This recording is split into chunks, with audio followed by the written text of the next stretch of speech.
Eesti muusikapäevad on juba alanud ja üks osa festivalist on siis Heini Vaikmaa ja Tanel Rooviku vanade süntesaatorite näitus.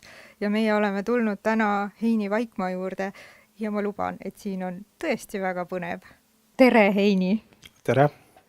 Sinul on ka Eesti muusikapäevadel oma osa täita ja tulime siis sulle külla ja mina olin küll väga hämmeldunud, kui ma siit uksest sisse astusin, oleme sul stuudios, mis siin õieti on? No, eks ma olen ju vähemalt 30 aastat seda stuudiot teinud ja ega miski ei tule siin üleöö. See on meeletult raske töö olnud ja kõik see on nende aastakümnetega tegelikult kogunenud siia. Ja mida see stuudio täpselt sisaldab, et millest koosneb sinu instrumentaarium? No, eks neid salvestajaid ja kõiki on siin mitu korda võib-olla välja vahetatud, aga vanad salvestajad on kõik olemas, nii et mingist ajast on võib kunagi helisalvestusmuuseumi teha, et ma ei ole midagi ära müünud. Jah, alates siis 90-ndatest, 80-ndate lõpust. Ja räägi, mida sina teed siis Eesti muusikapäevadel? No, kunagi aasta aega tagasi või sattusin Margo Kõlariga kuskil kokku ja siis oli juttu jälle süntidest, et neid on ka siia natuke kogunenud aastakümnetega. Ja siis Margol tekkis vist see idee, et järsku näitaks seal ka ja Muusikaakadeemia tudengid võib-olla on huvitatud siin tulevikus näiteks analoogsüntide mingi trekke salvestada või oma teostes kasutada analoogsünte, et miks mitte. Mis sind ennast on ajendanud üldse neid pille koguma ja endale varuma? No ega ma neid nii väga ei kogu ju. Lihtsalt mingid pillid jäid meelde nooruspõlves 70-ndatest, 80-ndatest, aga siis oli väga raske neid, Vene aeg ju ei liikunud midagi. Meie olime küll ka õnneks Eesti kontserdi all ja midagi me saime endale Eesti kontserdi kaudu. Ja siis oligi nii, et süntide suhtes tihti võeti, meil oli vahel 2-3 klahvimeest ja tihti sai ju valitud isegi klahvimehi selle järgi, mis pillid on seal. Et väga vähe oli korralikke sünte saada. Millised on sellised kõige unikaalsemad isendid siin?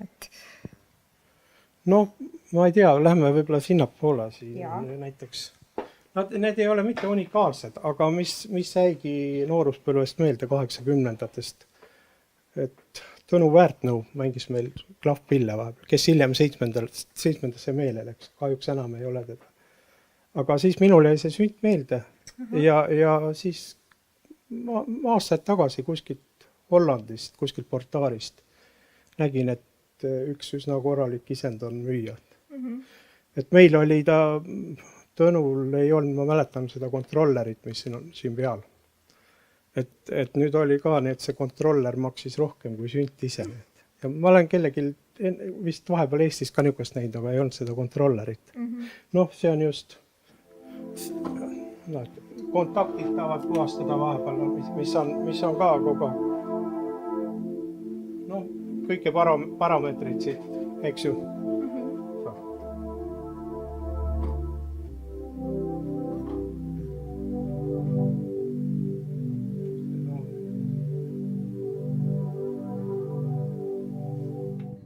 Vahepeal avastasin, et Akai firma, kes muidu tegi kuulsaid samplerid, et Akai on teinud 80-ndatel ka analoogsünte näiteks ja siis sai mõned tellitudki endale kuskilt jälle muusikaportaalidest otsitud. Kusjuures need Akai instrumendid ei ole üldse väga kallid praegu. Aga kuidas need pillid sinuni jõuavad? Kas sa nagu otsidki neid või nad ise tulevad sinu juurde? Ma just muusikaportaalidest vaatan, vahel e-paist ka.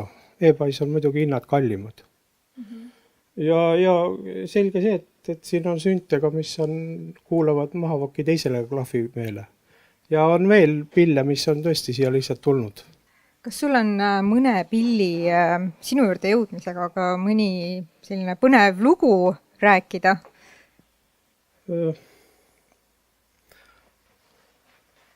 Jah, ma olin eile hommiku TV-s, et TX21, mis seal taganurgas küll praegu seisab. Et see oli kümmekond aastat tagasi, helistasin Eesti kuskil, ma ei mäleta, kas osta.ee, kuskil portaalist jälle avastasin ja helistasin, telefoninumber oli ka õnneks. Ja noh, ma ei esitlenud ennast kohe ja öeldi, et jah, Mahavokk olla sellega kunagi mänginud. Ja noh, meie enda pill jõudis niimoodi meie juurde tagasi. Kas siin on veel selliseid pille, mis on sinu bändides näiteks Mahavokis olnud? No jah, oluline oli see X8B soundid, näiteks see Tunnete keel on ju ka sellega.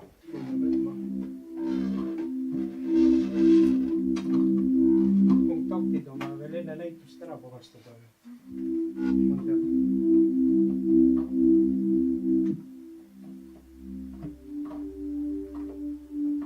Tunnete keel on näiteks sellega lindistatud kõik soundid.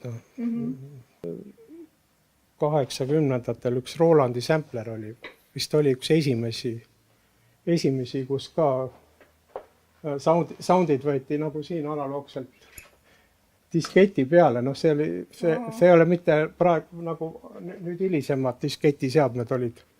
Aga siin on nii, et üks sound läks ühele poole ja teine sound läks teise poole. Ja niisugune sampler oli, aga see varastati meil ära ka kuskil. Linnuvabrikus vist oli mingi mäng või kontsert ja ööseks jäid pillid sinna ja siis nad läinud olid. Ja, aga nüüd hiljem on siis siin näiteks ajaloo esimene MIDI-instrument, kui tuli Prophet 600. Et Dave Smith on vahepeal ka kogu aeg nagu analoogsünte loonud ja nüüd koos Tom Oberheimiga tegid nad sel aastal uue sündi, mis hiljuti just välja toodi, et OB6 on.